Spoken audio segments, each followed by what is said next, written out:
sejam bem-vindos a mais uma aula de ciências. Como vocês já sabem, eu sou a professora Isabela Gonçalves, uma professora negra que usa óculos e hoje estou vestindo uma blusa verde e uma calça jeans. Bom, quem aí de casa gosta de se movimentar? Eu adoro! Uma coisa que eu gosto muito de fazer é patinar, isso mesmo. Eu patino, eu gosto de dançar, gosto de nadar. E você aí de casa, o que você gosta de fazer para se movimentar? Por que eu estou perguntando isso? Porque na aula de hoje é sobre o sistema muscular e a arte do movimento. Vem comigo! Bom, olhem esse slide que eu trouxe para vocês. A gente tem aí o sistema locomotor. Lembram da aula de sistema esquelético? Eu mostrei exatamente essa imagem. Por quê? O sistema locomotor vai ser o sistema que vai gerar deslocamento, que vai gerar movimento, que vai gerar locomoção. E ele vai ter associado aí o quê? O sistema esquelético, que vai ser composto pelos ossos e as cartilagens, o sistema articular, que vão ter as articulações, e o sistema muscular. E vai ser sobre esse sistema que falaremos na aula de hoje. Vocês conseguem observar esses dois esqueletos aí se agachando? E a gente consegue observar esses três sistemas atuando juntos na locomoção. Está faltando um sistema aí, não é? Quem é? Quem é que vai comandar todos esses sistemas para gerar o movimento? Sistema nervoso. Então não esqueça dele, tá bom?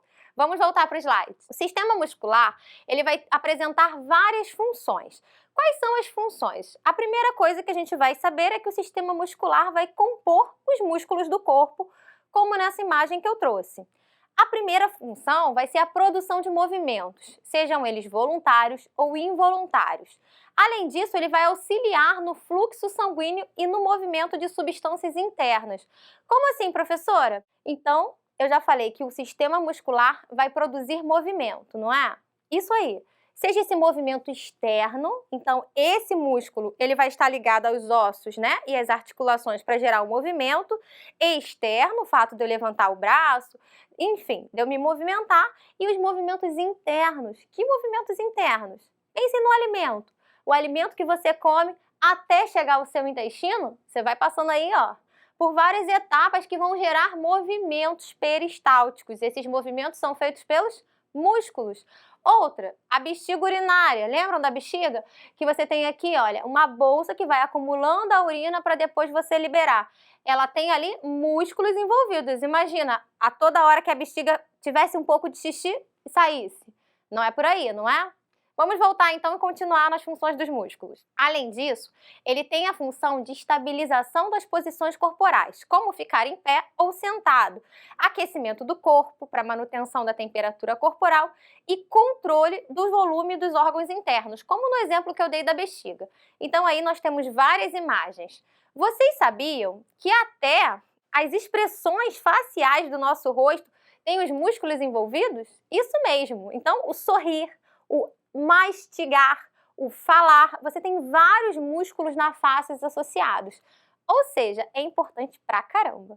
Bom, os músculos eles apresentam diferentes tamanhos, formas e funções. E eles vão ser formados basicamente por três tipos de tecido. O tecido muscular estriado esquelético, o tecido muscular estriado cardíaco e o tecido muscular não estriado, também conhecido como tecido muscular liso. Tá bom? Então, a gente consegue perceber nessa imagem acima que o tecido muscular estriado esquelético é o que vai estar aqui, olha, em volta do corpo, não é? E o tecido muscular cardíaco, né, estriado cardíaco, representado aqui no coração, obviamente, e o tecido muscular não estriado aqui na parede, por exemplo, do estômago. Agora vamos falar com mais detalhes sobre o estriado esquelético. A primeira coisa que a gente vai falar é o seguinte, se o seu nome é estriado esquelético, é porque é ele quem vai o quê? Compor o esqueleto. Então, associado, né, ao esqueleto, na verdade, como é que vai ser essa ligação dos ossos com o músculo? A gente vai ter ali tendões, não é? O tendão quem vai ligar os músculos aos ossos. E aí a gente tem aí o músculo estriado esquelético compondo todo esse esqueleto. A primeira coisa que a gente tem que saber é que músculo, ele tem uma palavra mágica. Qualquer tipo de músculo, ele vai fazer um movimento chamado contração. Então gravem isso, sistema muscular e contração, tá bom? Gravem isso para os três tipos de tecido muscular que a gente vai estudar. E a contração no músculo estriado esquelético ela é voluntária. O que quer dizer isso, professora? Quer dizer que você vai controlar através do seu sistema nervoso. Então, o sistema nervoso, você vai dar esse comando e você sabe a hora que ele vai levantar, que você vai flexionar, que você vai distender, ok? Então, o sistema muscular estriado esquelético, quem comanda é você. Além disso, ele vai ter essa função de movimentar e de sustentar o corpo. E ele vai ter essa associação ao movimento, ao sistema esquelético e articular para garantir o movimento, tá bom? Então, a gente tem aqui a imagem dele olhando no microscópio. Quando a gente faz um pequeno corte do nosso tecido, a gente consegue ver várias estrias, estão vendo? Justamente por esse motivo que a gente vai chamar de estriado, tá bom? E aqui a gente tem uma animação de uma contração. Olha que bacana, o músculo está se contraindo, o músculo aqui do bíceps, né, no braço. Para a gente finalizar o tecido muscular estriado esquelético, só vou mostrar para vocês aqui que ele vai ser composto de feixes, né, de fibras musculares, ok? Bom, agora a gente vai falar do tecido muscular não estriado ou tecido muscular liso, como vocês podem encontrar em livros. Aí, a contração ela já vai ser o quê? Involuntária. Vocês não vão ter controle nenhum sobre esse tipo de tecido muscular. Então, vocês conseguem perceber os movimentos que eu falei com vocês do alimento? Olha que bacana o alimento chegando no estômago e passando pelo intestino. Esses movimentos, né, há essa contração, ela não ocorre com a sua vontade, ela vai acontecendo de forma involuntária.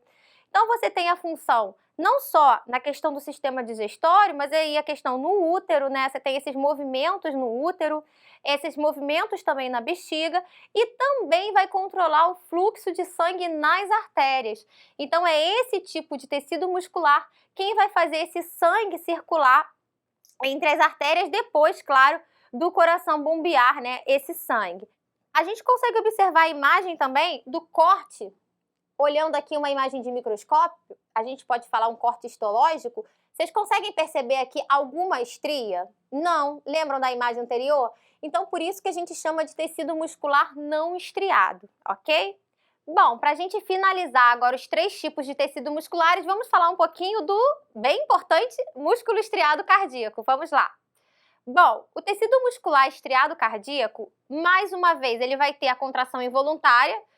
Peraí, professora, ainda bem que é involuntária, né? Imagina eu ter que controlar os batimentos do coração, a contração do coração. Não vai rolar, do jeito que eu sou esquecida, imagina eu parar, esquecer de bater, não vai rolar. Esse músculo também vai ter a contração involuntária, obviamente. Ele vai ser conhecido como miocárdio e a função vai ser impulsionar o sangue pelo corpo. Então, o coração, né, vai ser essa bomba e ele vai ter essa função de bombear esse sangue para todo o corpo. Olhando aí, mais uma vez, ele vai ser encontrado somente no coração, esse tipo de tecido muscular, e vocês conseguem observar a imagem do microscópio que ele também vai ter as estrias, como a gente viu lá no estriado esquelético. Bem legal, não é? Bom, a gente agora finalizou os tipos de tecidos musculares encontrados no nosso corpo. Agora eu pergunto para vocês, quais são as características desses músculos? Vocês têm alguma ideia? Porque eu já dei uma dica, eu já falei da contração. Vamos olhar aí. As características dos músculos são excitabilidade, que vai ser a capacidade de receber e responder estímulos. Pensem lá no sistema nervoso. A contratibilidade, a capacidade do músculo se contrair. A extensibilidade, a capacidade do músculo se expandir. E a elasticidade, que vai ser a capacidade dele voltar à posição original ou após uma contração ou extensão. Então, para resumir, você vai dar o comando aqui para o seu braço. Então, eu tenho aqui o quê? A excitabilidade. O meu músculo ele vai ter a capacidade de receber um estímulo nervoso, por exemplo. A contratibilidade, eu estou contraindo o meu músculo, não é? Aqui eu vou ter o meu bíceps e aqui eu vou ter o tríceps. À medida que esse está contraindo, esse aqui está se expandindo. Então, eu tenho aqui a expansibilidade, a capacidade dele se expandir, dele se estender. E por último, eu vou ter a elasticidade, que é a capacidade do músculo retornar à sua posição original. Bacana, não é? Agora, a gente vai fazer o seguinte, eu vou mostrar para vocês como que funciona, eu já dei umas dicas, né, a partir das características dos músculos, esse movimento. Olhem aí, vocês têm aí o sistema nervoso finalizando, entrando dentro dos músculos, e você tem aí o quê? Neurônios associados a esses músculos. Então, a gente vai chamar esses neurônios, né, esse complexo de neurônios no feixe muscular de placa motora. Então, a gente tem aí essa região de conexão entre o neurônio e o músculo, no qual vai ser permitido e gerado o quê? O movimento. O movimento, ele acontece de uma forma muito bacana. Eu trouxe aqui um exemplo de uma corrida. Eu tenho, por exemplo, o sinal sonoro para o início da corrida e ele vai ser escutado lá pelo sistema auditivo, né?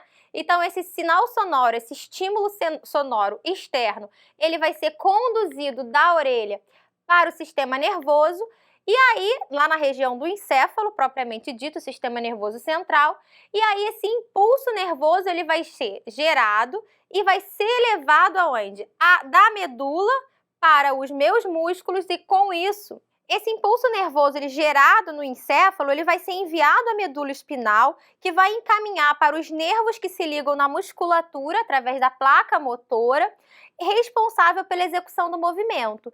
E a partir daí, né, eu tenho aí essa imagem do neurônio motor com as fibras musculares, e a partir daí vai iniciar várias contrações e extensões musculares que vão ser responsáveis pelo movimento. O músculo ele transforma a energia química em energia mecânica. Agora a gente vai falar um pouquinho sobre o movimento e como funciona esse trabalho dos músculos. Eu já dei uma adiantada aqui na questão da contração e relaxamento.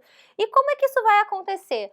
A gente tem aqui, inicialmente, o músculo esquelético. Vocês conseguem observar desde o músculo até o feixe muscular. E a gente vai ter a ação de duas proteínas muito importantes, que vão ser a actina e a miosina, envolvidas nesse movimento. E quais serão? O tendão, ligando aqui o osso ao músculo. E aí, quando eu tenho o meu braço estendido, né, eu tenho aqui a extensão do antebraço, e eu vou flexionar esse braço, eu vou trabalhar vários músculos associados aqui ao meu antebraço. Que músculos vão ser esses? Eu tenho aqui o meu bíceps, que vai estar o quê? Contraído. Então, quando a gente vê um músculo contraído, ele vai ter um aumento, como vocês observam nessa imagem, e eu vou ter o músculo tríceps o quê? Relaxado. Então, enquanto um contrai, o opositor ou antagonista a ele vai ter que estar relaxado para gerar esse movimento. A gente consegue perceber nessa animação exatamente isso, a contração de um e o relaxamento do outro. Bom, agora que vocês entenderam como é que o músculo ele trabalha, né, os músculos antagonistas, eu tenho uma pergunta para você. Como que o músculo cresce? Todo mundo aí já conheceu alguém, ou até mesmo seus pais, trabalhando lá na academia, ou até mesmo de casa, e vocês vão vendo o quê? O desenvolvimento e crescimento desses músculos. Vocês têm ideia de como é que esse músculo cresce? Vamos olhar, eu trouxe isso para vocês. Bom, nessa imagem aqui, ela é bem bacana, porque quando o músculo cresce, a gente vai chamar de hipertrofia muscular. Então, o nome dado a esse aumento de massa muscular nada mais é do que a hipertrofia. E para crescer, esse músculo precisa, vocês já sabem, de exercícios. E aí, o que acontece? Esses estímulos, de acordo com o tipo de exercício, vai provocar esse aumento. Por quê? Ele vai ter um aumento de carga, um aumento de duração, e essa combinação, ela vai gerar como se fosse uma lesão, digamos assim, no músculo. A gente consegue observar nessa imagem, antes de um treinamento, o músculo normal.